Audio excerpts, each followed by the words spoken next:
¿Qué tal, hermanos? ¿Cómo están? Vamos a hablar hoy día de un tema que es, pero bastante apasionante. Eh, Vamos a hablar de Mateo capítulo 24.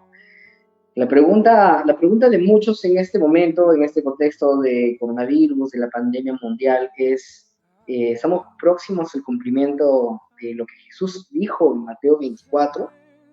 ¿O existe alguna otra explicación a este capítulo tan apasionante?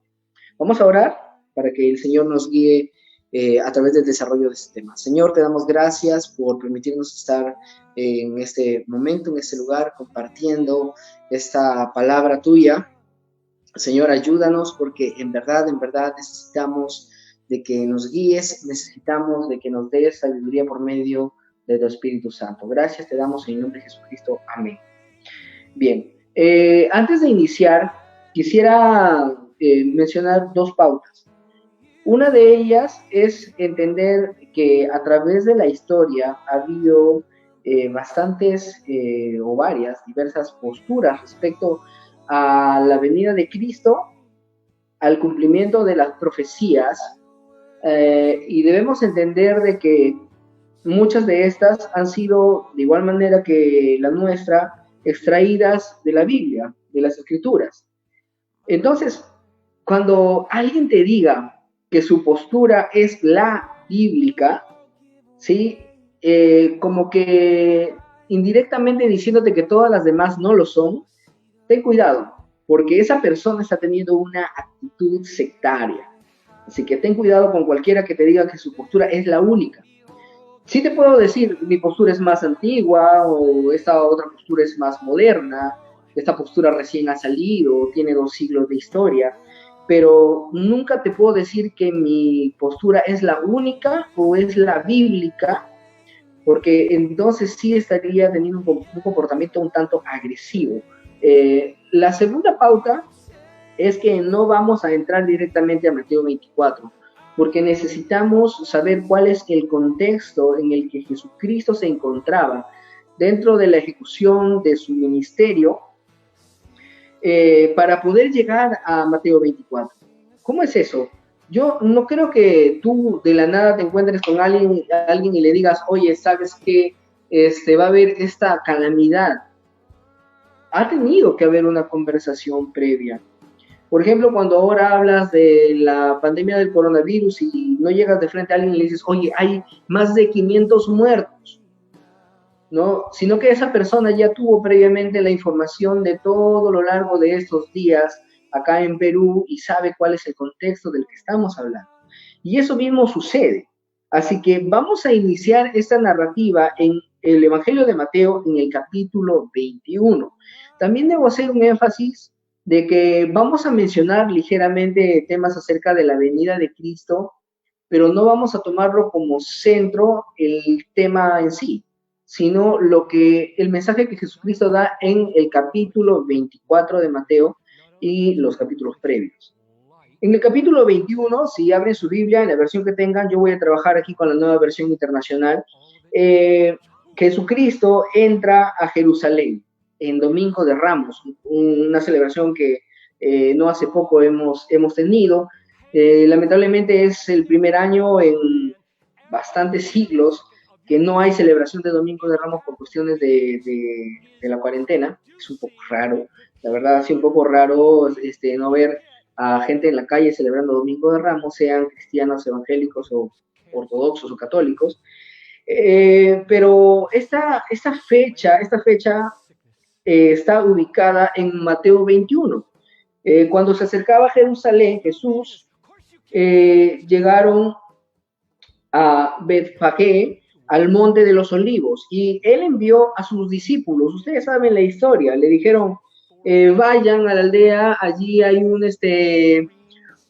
un pollino que van a encontrar ustedes atado, ¿sí? Y si el dueño le dice que quieren con ese burrito, ustedes le van a decir, mi maestro lo necesita, entonces lo van a traer. Y Jesús ingresa a Jerusalén y muchas personas, una multitud completa lo recibió, le lanzaban delante de él hojas de ramas de árboles, ponían sus mantos para que pase por encima de ellos el pollino, y Jesús montado, y dice, la gente gritaba, Hosana al Hijo de David, bendito el que viene en el nombre del Señor. Y quiero que se aprendan este primer título, bendito el que viene en nombre del Señor. Hosana en las alturas. Y cuando Jesús entró en Jerusalén, toda la ciudad se conmovió y se preguntaban, ¿quién es? ¿Quién es este? ¿Quién es este? Y algunos decían, este es el profeta Jesús de Nazaret de Galilea. Toda la gente estaba rodeando a Jesús porque ellos pensaban o sentían que Jesús realmente era el Mesías esperado.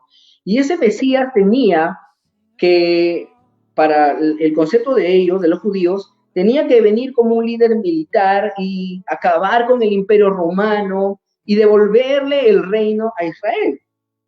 Pero inmediatamente cuando Jesús entra a Jerusalén, ¿qué es lo que hace? Versículo 12. Estamos en el capítulo 21, recuerden. Jesús entró en el templo y echó de ahí a todos los que compraban y vendían. Volcó las mesas de los cambistas y los puestos de los que vendían las palomas para el sacrificio, y les decía, está escrito que esa será llamada mi casa de oración, pero ustedes la han convertido en una cueva de ladrones. Por otro lado, los ciegos y los cojos que se acercaban al Señor fueron sanados por él. Pero los sacerdotes y los maestros de la ley vieron estas cosas y cómo gritaban Hosana, y entonces querían que las personas se callaran. Al final del día, el Señor se va a Betania y deja a todo el pueblo con una conmoción. O sea, ¿quién es este?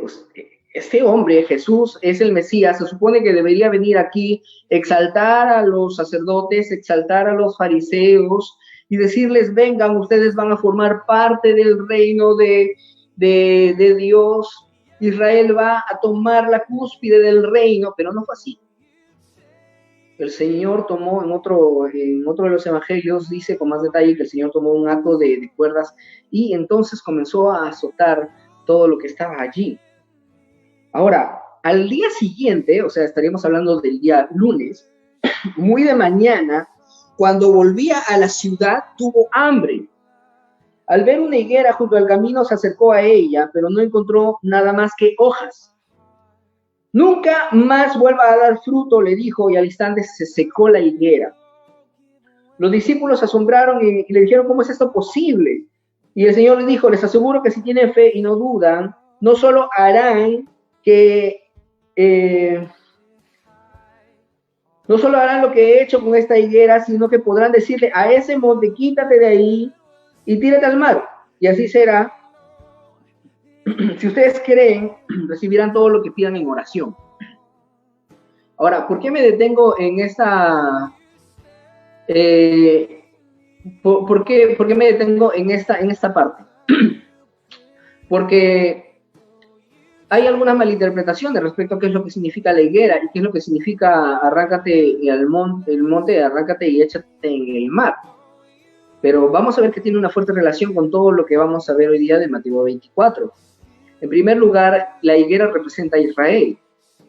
Sí, y se dice, no sé si alguno tiene un mayor conocimiento de agricultura, pero se dice que cuando una higuera tiene o está llena de hojas, también tiene fruto. Sin embargo, esta higuera tenía hojas y no tenía fruto. Hay muchos, inclusive yo antes, que me preguntaba, pero si el Señor sabía que era estéril, ¿por qué entonces la maldijo?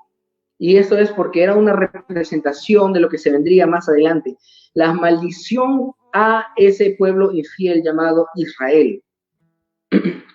Y cuando los discípulos se asombran, Él les dice, si ustedes tuvieran fe, podrían decirle a este monte, arráncate y échate en el mar.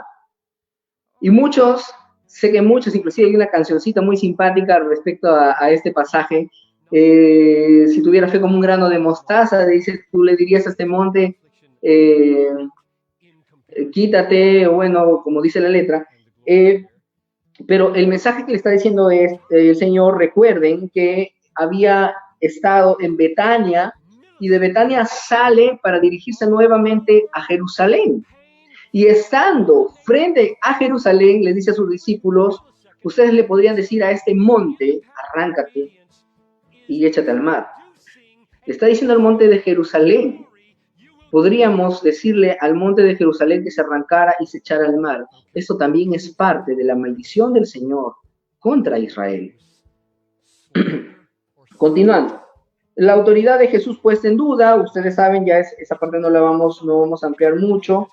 Los sacerdotes nada más diciéndole con qué autoridad haces eso, y Jesús les puso otra interrogante que no pudieron responder, así que Jesús tampoco le respondió.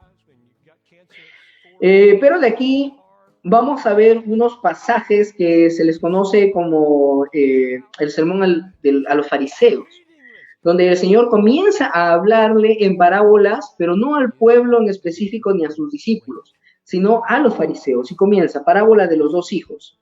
¿Qué les parece? Continuó Jesús. Había un hombre que tenía 2 hijos. Se dirigió al primero y le pidió, ve a trabajar al viñedo. No quiso. Le dijo al segundo, ve. Y él le dijo, sí, papá, iré, pero no fue. Entonces, el primero que había dicho que no quería, se arrepintió y fue. Entonces, el Señor les pregunta, ¿cuál de los 2 le hizo caso realmente al padre? Y los fariseos contestaron, el primero. Y Jesús le dijo, les aseguro que los recaudadores de impuestos o los publicanos y las prostitutas van delante de ustedes hacia el reino de Dios, porque Juan fue enviado a ustedes a señalarles el camino de la justicia. No le creyeron, pero los recaudadores de impuestos y las prostitutas sí le creyeron, e incluso después de ver esto, ustedes no se arrepintieron para creerle. Jesús le estaba diciendo, los publicanos y las prostitutas, que son un pueblo marginado por ustedes, van delante de ustedes en el reino, porque ellos obedecieron la voz de mi Padre. Y ustedes, que se dicen ser los separados, porque fariseo significa también separado, supuestamente son personas separadas para la santidad, pero en la práctica no lo eran. Entonces los publicanos iban delante de ellos. Vamos a marcar esa tendencia que Jesucristo va a tener de aquí en adelante con respecto de los fariseos. En el versículo 33 ya comienza a darle otra parábola de los labradores malvados, ¿no? Hay un propietario que plantó una viña, lo cercó, cavó un lagar y construyó una torre de vigilancia. Luego arrendó el viñedo a unos colaboradores y se fue de viaje. Cuando manda a los primeros siervos a cobrar la renta, que en ese tiempo eran especias, ¿qué pasó? Lo golpearon. Luego manda a otro, lo apedrearon y dice, bueno, voy a mandar a mi hijo yo creo que le van a tener más consideración porque es mi hijo. Y cuando envían al hijo, los labradores dicen, este es el heredero, hay que matarlo. Entonces lo mataron. Cuando el dueño de la viña se enteró, Jesús les hace esa pregunta a los discípulos. Cuando vuelva el dueño, ¿qué hará con los labradores? Y los fariseos mismos contestan, harán que esos malvados tengan un fin miserable y arrendará el viñedo a otros labradores que le den lo que le corresponde cuando llegue el tiempo de la cosecha. Y quiero que presten bastante atención a esta parte. Les dijo Jesús, ¿no han leído nunca en la Escritura? La piedra que desecharon los constructores ha llegado a ser piedra angular. Esto es una obra del Señor y nos deja maravillados. Eso es un salmo que luego más adelante es repetido por los apóstoles en sus cartas. Por eso les digo que el reino de Dios se les quitará a ustedes y se les entregará a un pueblo que produzca los frutos del reino. El que caiga sobre esta piedra, Cristo, quedará despedazado, y si ella cayere sobre alguien, lo hará pedazos o lo desmenuzará, como dicen otras versiones. Cuando los jefes de los sacerdotes y los fariseos oyeron las palabras de Jesús, se dieron cuenta de que hablaba de ellos. Buscaban la manera de arrestarle, pero temían a la gente porque se los consideraba profetas. Se dan cuenta, el Señor hablaba de Israel, diciéndoles, ustedes han desperdiciado las bendiciones de Dios, ya no van a ser dueños o administradores de este reino, se los voy a dar a un pueblo que sí produzca frutos, ¿no? Y ese es el llamado universal de los gentiles y la iglesia. ¿no? La labor misionera de la iglesia precisamente nace de este sentir del Señor, que Israel ha desperdiciado las bendiciones.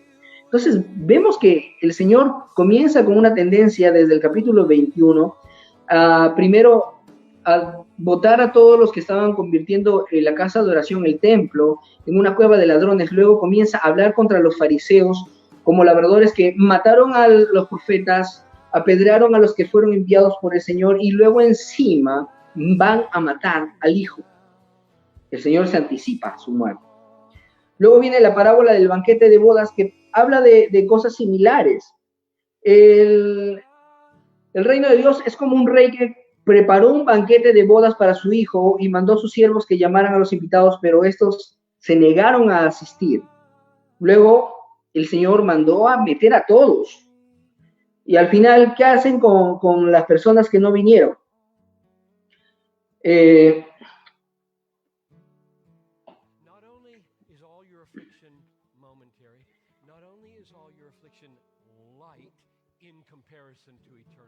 Verso 10, verso 11, el Señor comienza a llamar invitados de todos los lados.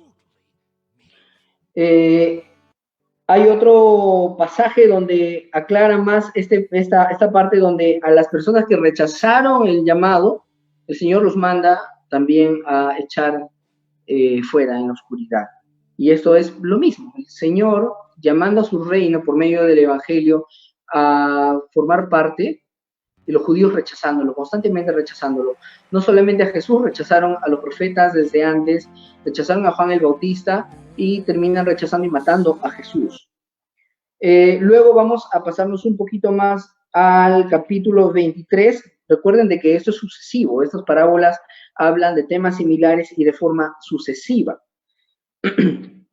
Después, inclusive en el mismo capítulo 22, Jesús tiene algunas diferencias respecto a temas de resurrección y del matrimonio, inclusive en la resurrección con los saduceos que no creían en resurrección ni ninguna manifestación de parte de Dios. Y recuerden que los sacerdotes de ese tiempo, que tenían mucha influencia política, eran puros saduceos.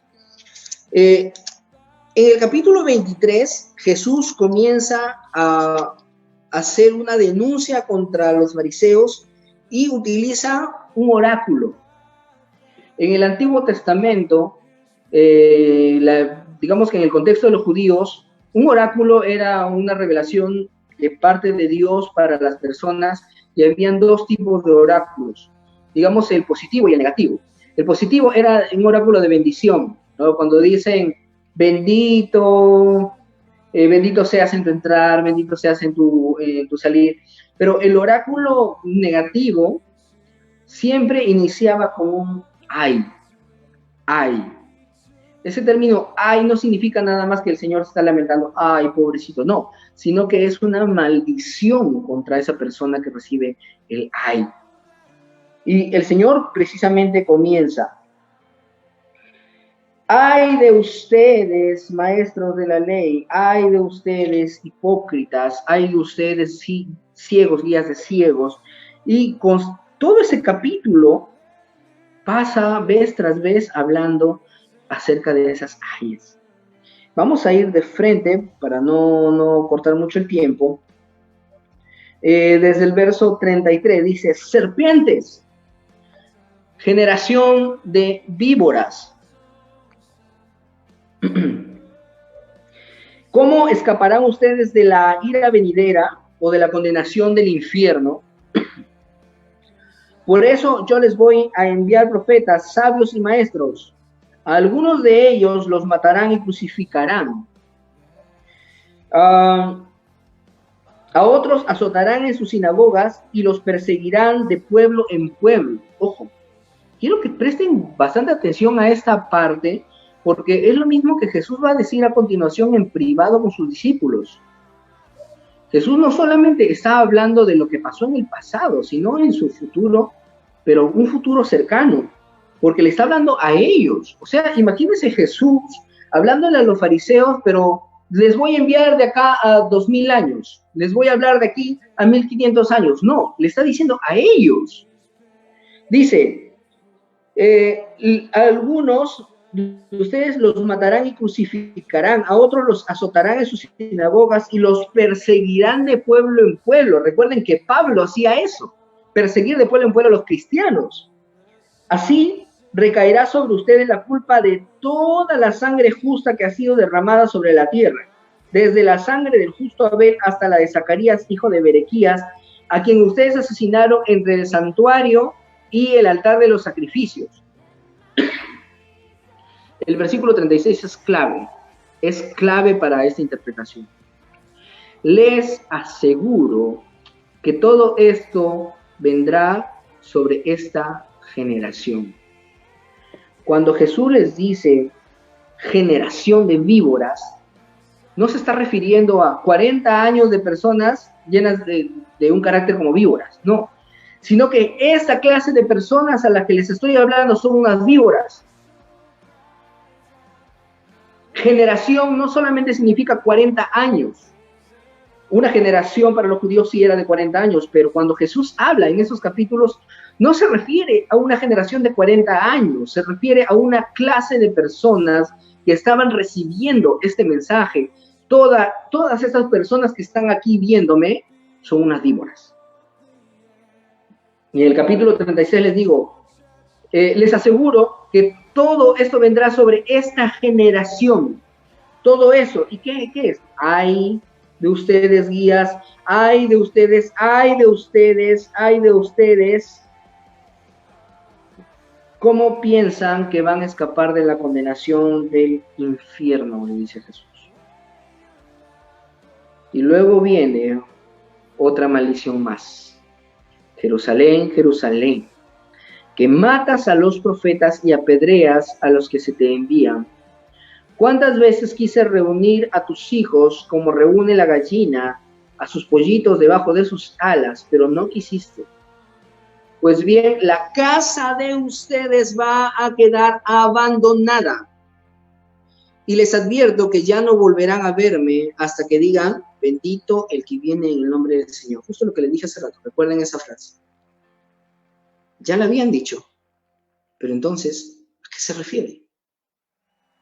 ¿A qué se refiere con bendito el que viene en nombre del Señor? El Señor está hablando de un retorno inminente. Y entonces, recién por acá empieza el famoso capítulo de Mateo 24. Jesús salió del templo y mientras caminaba se le acercaron sus discípulos y le mostraron los edificios del templo. Capítulo 23, versículo 28. Pues bien, la casa de ustedes va a quedar abandonada. Algunas versiones de ustedes dice va a quedar desolada. El Señor estaba prometiendo que Jerusalén iba a ser desolada. ¿Ya? Y entonces, en respuesta a eso, es que los discípulos como que le dicen, Señor, espera, tú dices que va a ser desolada, pero mira este templo.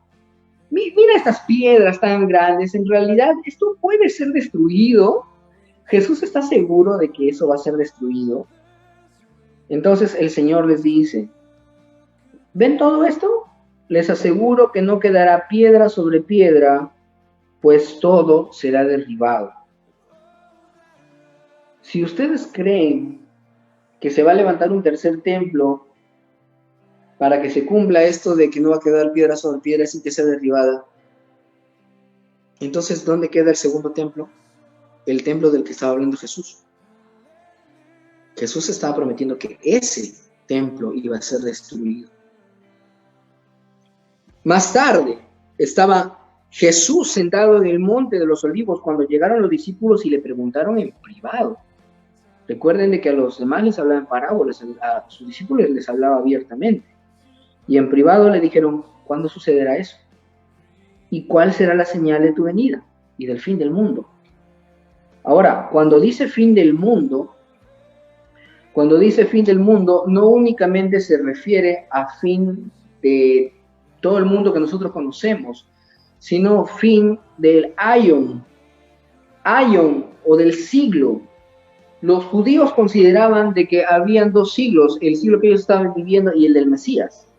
Entonces los discípulos entendieron bien eso y no le estaban preguntando las señales del fin de la humanidad, sino le estaban hablando de la fin de esta era en la que ellos estaban viviendo. Y eso fue lo que respondió Jesús.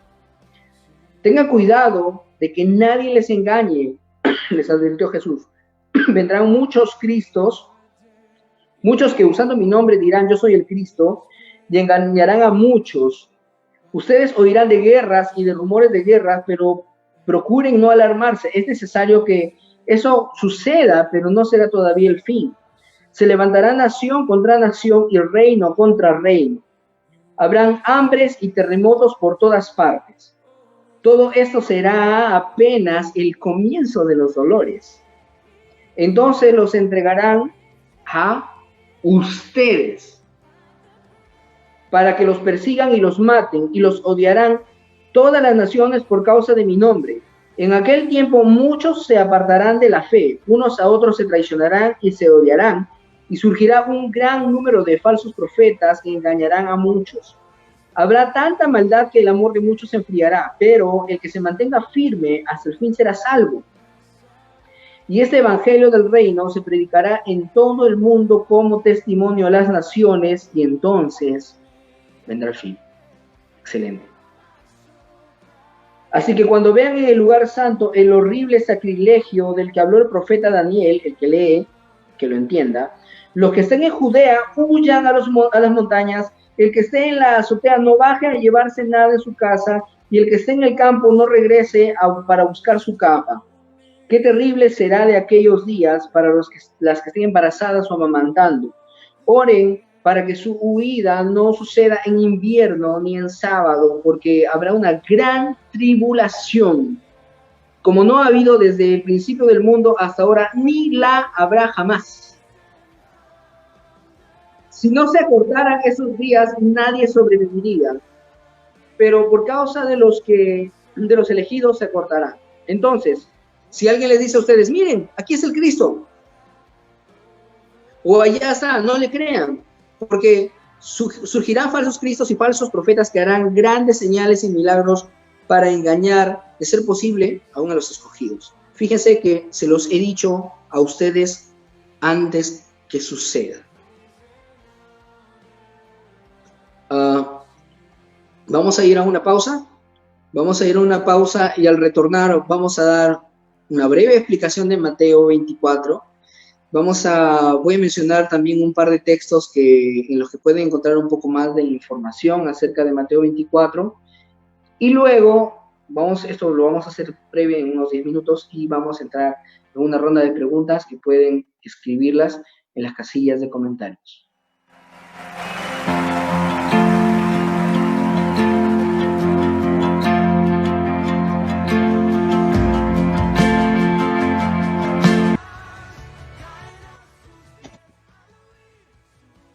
Bien, continuamos.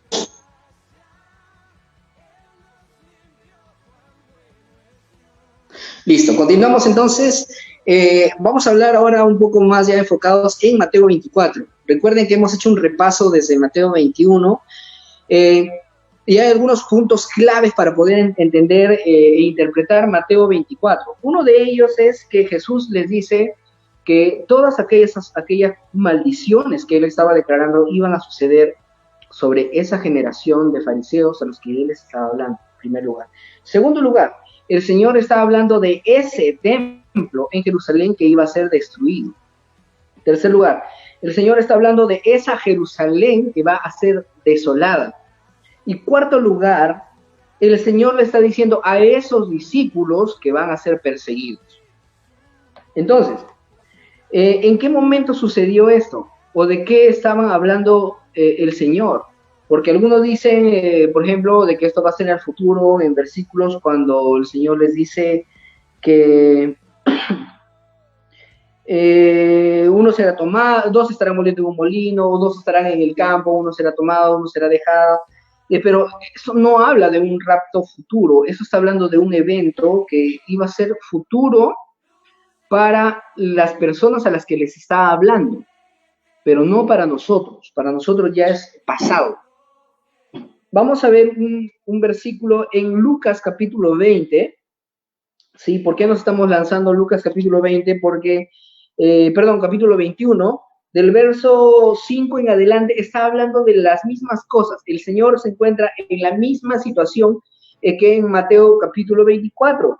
Algunos de sus discípulos comentaban acerca del templo, de cómo estaba adornados con hermosas piedras y con ofrendas dedicadas a Dios, pero Jesús les dijo, en cuanto a todo esto que ven ustedes, llegará el día en que no quedará piedra sobre piedra, todo será derribado. ¿Ven? El Señor les está hablando de exactamente lo mismo. Son versículos paralelos, se podría decir, a Mateo 24, porque es la misma escena y el Señor hablando del mismo tema a las mismas personas. En cuanto, maestro, ¿cuándo sucederá esto y cuál será la señal que está a punto de suceder? Ven que Lucas hace esta redacción más precisa, ya no le dice cuáles serán las señales de tu venida, sino cuáles serán las señales para que sepamos cuándo va a suceder. Y el Señor comienza a decir, vendrán muchos en mi nombre diciendo que yo soy, el tiempo está cerca, no lo sigan ustedes. Cuando sepan de guerras y de rumores de guerra, no se asusten, es necesario que todo esto suceda primero, pero el fin no vendrá enseguida. Se levantará nación contra nación y reino contra reino. Habrá grandes terremotos, hambre y epidemias por todas partes como espantosas y grandes señales del cielo. Pero antes de todo esto, ¿qué pasa con los discípulos? Echarán mano de ustedes y los perseguirán. Los entregarán a las sinagogas y a las cárceles. Y por causa de mi nombre los llevarán ante reyes y gobernadores. Así tendrán ustedes la oportunidad de dar testimonio ante ellos, pero tengan en cuenta que no hay por qué preparar una defensa de antemano, pues yo mismo les daré tal elocuencia y sabiduría para responder que ningún adversario podrá resistir ni contradecirles. Ustedes serán traicionados aún por sus padres, hermanos, parientes y amigos, y a alguno de ustedes se les dará muerte. Todo el mundo los odiará por causa de mi nombre, pero no se perderá ni un solo cabello de su cabeza. Si se mantienen firmes, se salvarán, dice el Señor. Ahora bien, y este versículo es clave, cuando vean a Jerusalén rodeada de ejércitos, sepan que su desolación ya está cerca. Mateo 24, Lucas 21 habla de lo mismo. Y el Señor le está hablando a esa misma generación. A esos discípulos le dicen, a ustedes los van a entregar en las sinagogas. Y recuerden que ahí nada más inmediatamente cuando Jesús asciende, 10 días después de su gloriosa ascensión, en el día de Pentecostés cae el Espíritu Santo y Pedro sale a predicar y se convierte en miles y miles de personas. Y entonces Pedro y Juan son llevados ante el concilio, son llevados a la sinagoga, los azotan con varas. Después Jacobo es asesinado por Herodes, es asesinado. Pedro es nuevamente encarcelado, un ángel lo libera. Luego Esteban es apedreado y muere. E inclusive podemos, pues, si ustedes se consiguen el libro de los mártires, ahí relata la muerte de todos los discípulos e incluso la tortura de Juan, que no murió. Ustedes saben, el escritor del Apocalipsis no murió, pero sí fue torturado. Más adelante podemos hablar incluso de Pablo. El Señor les dijo, no preparen defensa porque yo les voy a dar elocuencia. Ustedes van a ser entregados incluso a gobernantes y reyes. Y eso es lo que vemos con Pablo.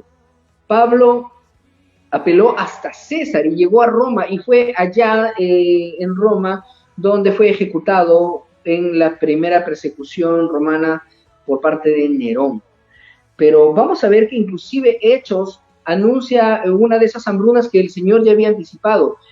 Agabo era un profeta, el cual le anunció a Pablo diciéndole, aquel de quien es esta cinta, el Señor le dice que así va a ser atado, y eso se cumplió. Y Agabo también profetizó una hambruna, y esa hambruna también se cumplió en los días de los apóstoles.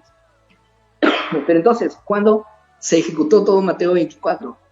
Esto se ejecuta en el año 70 después de Cristo. A pesar de que Israel había vivido como bajo el yugo romano, estaba en un tiempo, entre comillas, de paz. ¿Por qué? Había un término que se llamaba la Pax Romana, Pax así con X, la Pax Romana. ¿Y qué significaba la Pax Romana? Que el lugar donde Roma llegara le ofrecerían la protección de Roma y con esa protección tendrían paz mientras se sometieran al yugo de Roma. Entonces había paz aparente, no habían guerras porque Roma estaba gobernando. Sin embargo, a causa de la crucifixión de Jesús, más adelante Herodes es quitado de su cargo de rey y Pilato también fue quitado como gobernador. Y entonces los celotes, recuerdan que uno de los discípulos llamado Simón el celote, Simón el cananista, él era como una especie de guerrillero de Sendero Luminoso o algo así.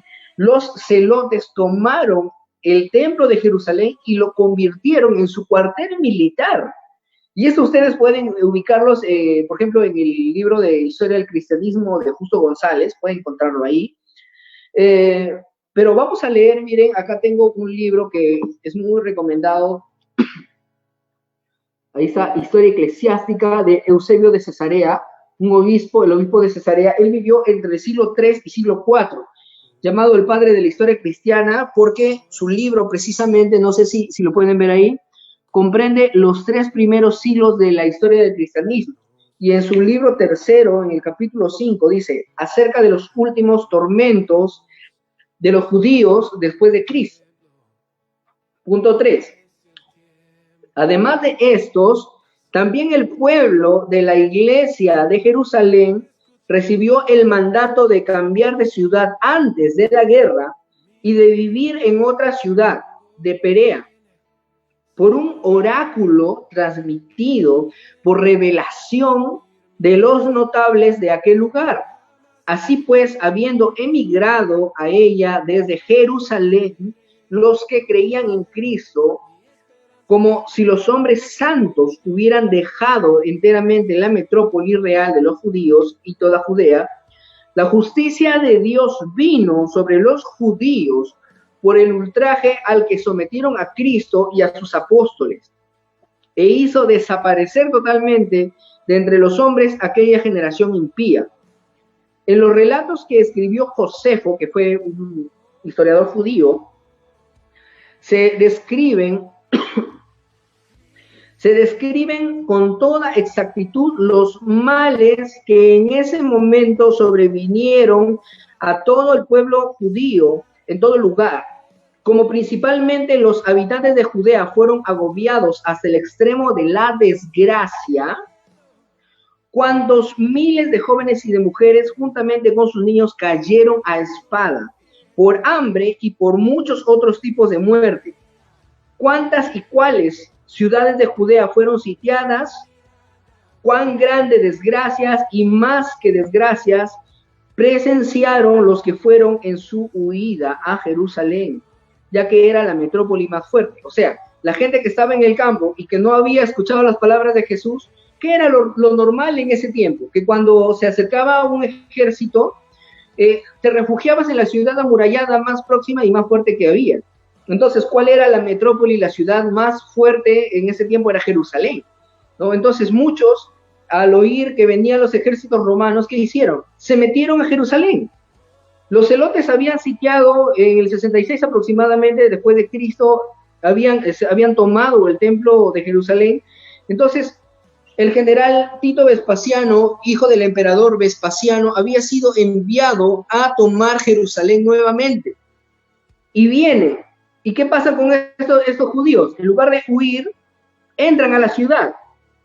Y dice, ya que era la metrópoli más fuerte, el desarrollo de la guerra y lo que tuvo lugar en ella en cada momento. Y finalmente, miren esta línea que escribe Eusebio, como la abominación desoladora que proclamaron los profetas, se asentó en el mismo templo de Dios, en gran manera notable antiguamente, y entonces sufrió todo tipo de destrucción hasta su desaparición final por el fuego.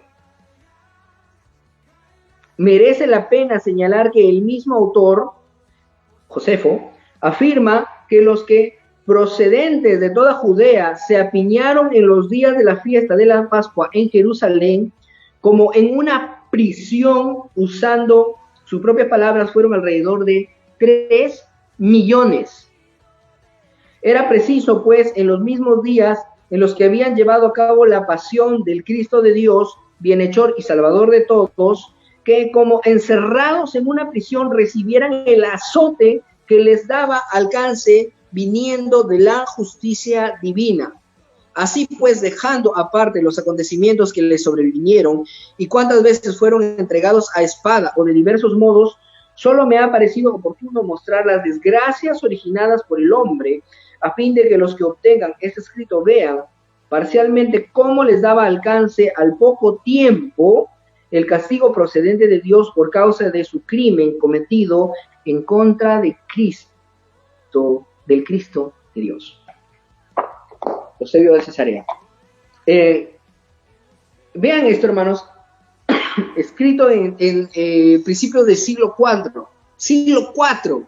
No estamos hablando de ahorita, de una interpretación moderna. Citando a Josefo, historiador judío, no cristiano, judío. El templo, como Jesús lo había profetizado en Mateo 24, el templo fue destruido. Y las instrucciones eran claras. Si ven a los carros rodeando Jerusalén, huyan, váyanse al campo. Si están en la azotea, las casas antiguas en Jerusalén tenían una escalera por afuera. Jesús les estaba diciendo, no ingresen a la casa, bajen por esa escalera y váyanse al campo, huyan. No se queden acá en la ciudad porque van a morir. Va a haber una tribulación tan grande cual nunca la ha habido ni la volverá a haber. Entonces se dan cuenta, hermanos, que el Señor estaba realmente afirmando que estaba próximo a suceder.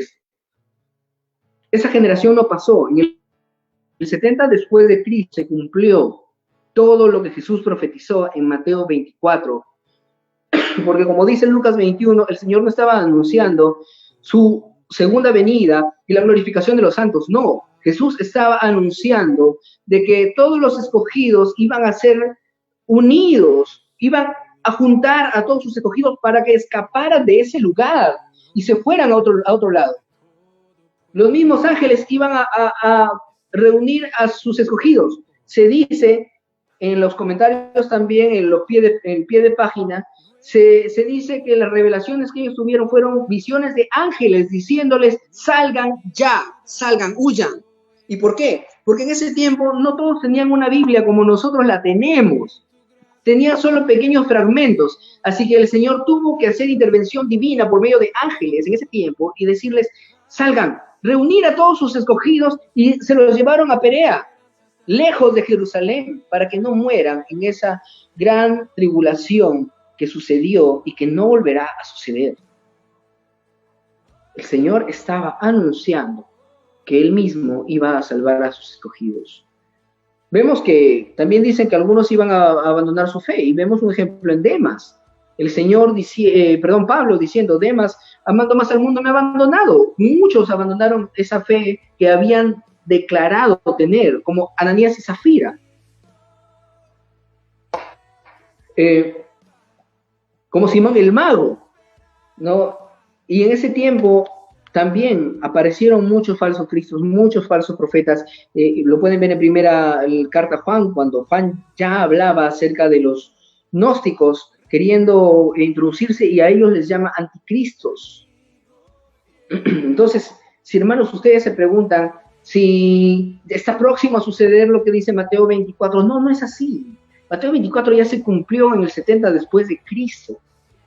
Y es importante que tengamos esto, porque yo he visto algunas noticias o algunas notas escritas por alguien bien intencionado, diciendo de que Estados Unidos va a tener que desaparecer para que se cumpla Mateo 24. No tiene nada que ver Mateo 24 con Estados Unidos. La Biblia habla de Cristo, y eso es algo que tenemos que entender, que la Biblia habla de Cristo. La Biblia no habla de Israel. La Biblia no habla de un Israel futuro, la Biblia habla de Cristo. Y Mateo 24, como dice Josefo y como dice Eusebio, es la ejecución de la ira de Dios contra el pueblo infiel que es Jerusalén.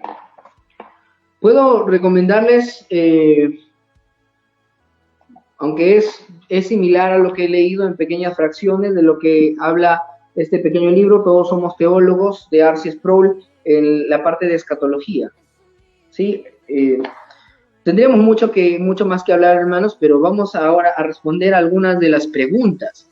Una de ellas dice, por ejemplo, ¿qué implicancia habría entonces en todo caso de Mateo 24 para la actualidad? Porque alguien me dijo, justo hoy día en la tarde conversando, me decía también, pero si Mateo 24 ya se cumplió, ¿por qué no la arrancamos de la Biblia? ¿Qué nos importa a nosotros en este tiempo Mateo 24? Nos importa mucho, porque para empezar, estamos comprobando de que Jesús es veraz, y todo lo que él dijo se cumplió. Él no es un falso profeta. Si tú crees que las cosas que Jesús dijo van a ser para el futuro, les estás diciendo falso profeta a Jesús. Le estás diciendo mentiroso, porque Jesús afirma que esa generación no iba a pasar sin que todo acontezca y tú estás diciendo que habla de otra generación. No, pues le estás diciendo mentiroso a Jesús. Entonces, ¿para qué más nos puede servir el saber que Mateo 24 ya se cumplió? Nos sirve para entender que cualquier cosa que suceda aquí nunca va a ser comparada a esa gran tribulación donde murieron más de 3 millones de personas, o más de 1 millón, perdón, de judíos, mucho más que en el Holocausto, creo. Murieron allí encerrados en Jerusalén. Eso no se va a volver a repetir. La iglesia va a prevalecer. Que pase lo que pase, suceda lo que suceda en nuestra coyuntura mundial, la iglesia va a prevalecer. Así que no tengas miedo, pueblo. No tengas miedo, la iglesia va a prevalecer. Otra de las preguntas es, ¿por qué la mayoría de iglesias en Perú y en Latinoamérica tiene esta tendencia a pensar de que Mateo 24 es para el futuro? Eso sucede por causa de los misioneros que vinieron acá. En el año de 1830 se afirmó dentro de la iglesia evangélica la escatología dispensacional o futurista, la que establece ese diseño, ¿no? De que el rapto, luego 7 años de tribulación para que se cumpla Mateo 24 a los judíos, es verdad, a los judíos, pero no a estos, sino a los del siglo de Cristo. Después Cristo viene con los suyos y un reino de 1000 años, y ese sistema empieza en el año de 1830. Entonces, muchos de los misioneros estadounidenses que acogieron este sistema y que vinieron a las misiones aquí en Latinoamérica, vinieron enseñando este sistema. Entonces, era natural, o es natural que las iglesias que se formaron de esos misioneros vengan creyendo esas mismas cosas, ¿sí? Así que esa es la respuesta. Ahora, eso no significa que nosotros debamos rechazar a esos misioneros porque tuvieron una buena intención de predicar el evangelio, pero ahora nosotros somos responsables de aprender más acerca de la verdad de Cristo y estar convencidos de que no todo lo que ellos enseñaron era parte de lo que la iglesia ha creído durante todos estos siglos. A ver, vamos a revisar las otras preguntas. Dice, en el versículo 14, cuando Jesús se refiere al evangelio se predicará a todo el mundo, y luego aclara, y entonces vendrá el fin, ¿a qué hace referencia con el mundo? ¿A qué hace referencia con el mundo? Miren, justo vamos a volver al libro de Eusebio. Justo el punto anterior dice,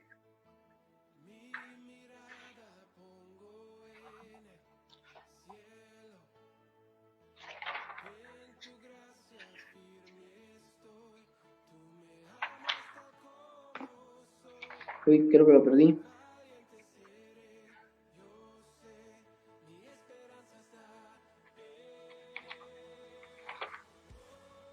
Aquí está. Dice, todos los demás apóstoles fueron amenazados de muerte con innumerables maquinaciones y fueron expulsados de Judea y se dirigieron a todas las naciones para la enseñanza del mensaje con el poder de Cristo que les había dicho, id y hacer discípulos a todas las naciones. ¿El evangelio se extendió a todas las naciones? Respuesta, sí.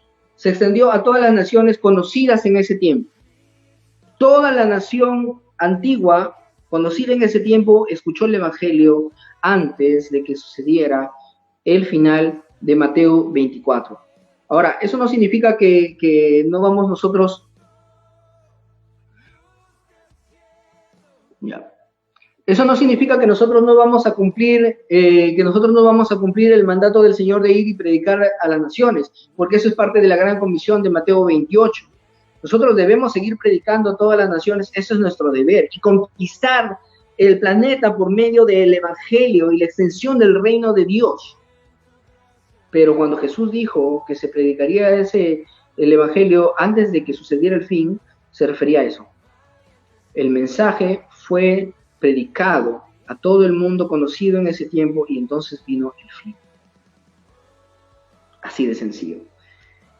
A ver, había una pregunta más, dice, las profecías de Mateo 24 se siguen cumpliendo hoy. Uy, disculpen, un pequeño problema técnico. Las profecías, digamos de que hay ciertas profecías de que tienen un cumplimiento continuo, se les llama, ¿no? O sea, hubieron pestes, terremotos, hambres, y las hay durante todo el tiempo, y las habrá porque es parte del pecado. No solamente, no es el reflejo de la ira de Dios, es el reflejo del pecado del ser humano también. Son consecuencias de nuestros pecados. La tierra, como dice Pablo, gime deseando ser redimida por culpa de nosotros, ¿no? Entonces es parte de las manifestaciones e inclusive es una forma de cómo Dios manifiesta su amor llamándonos, porque cada vez que hay un desastre, horas más, ¿verdad? Como ahora, en medio de la pandemia y por medio de que te contagies, horas más que cuando no había nada. Es parte de las manifestaciones de Dios. Pero habrá muchas cosas más y nosotros seguiremos esperando el retorno de Cristo. No hemos tocado el retorno de Cristo exclusivamente, porque nos hemos centrado más en Mateo 24, pero recuerda esto, cuando Cristo retorne no va a haber ninguna otra cosa después. No pienses que va a haber 7 años de purgación, de, ¿cómo le llaman? Purgatorio terrestre, donde tú vas a poder salvarte muriendo por Cristo. No es así. Cuando Cristo retorne, todos estaremos delante de Él de rodillas, y a algunos les dirá, vengan benditos de mi Padre, al reposo de mi Señor, y a otros les dirá, malditos, vayan al fuego eterno. Cuando Cristo vuelva, nos introducirá a la eternidad, y toda esta creación volverá como al inicio, será hecha nuevamente, y vamos a poder realmente disfrutar de estar junto con el Señor por la eternidad cuando Él vuelva. No hay 7 años de tribulación, no hay 1000 años después, no. El milenio ya lo estamos pasando. Cristo en la cruz venció al diablo, lo ató. Y ahora cuando Cristo vuelva, nos encontraremos con Él y estaremos con Él por la eternidad. Es lo que dice Pablo en 1 Corintios 15. Primero Cristo, las primicias, luego los que son de Cristo, en su venida y luego el fin. Cuando Cristo haya entregado todo a su Padre. Así que hermanos, animémonos con estas palabras, que cuando estemos con el Señor, cuando Cristo vuelva, estaremos con Él por la eternidad. ¿En qué lugar y en qué grupo quieres que Cristo te encuentre en su retorno? ¿Con Él o apartado de Él por la eternidad? Así que hermanos, esto ha sido Mateo 24. Si tienen algunas otras preguntas pueden dejarla y en la próxima transmisión estaremos también respondiéndolas. Que el Señor les bendiga. Hasta luego.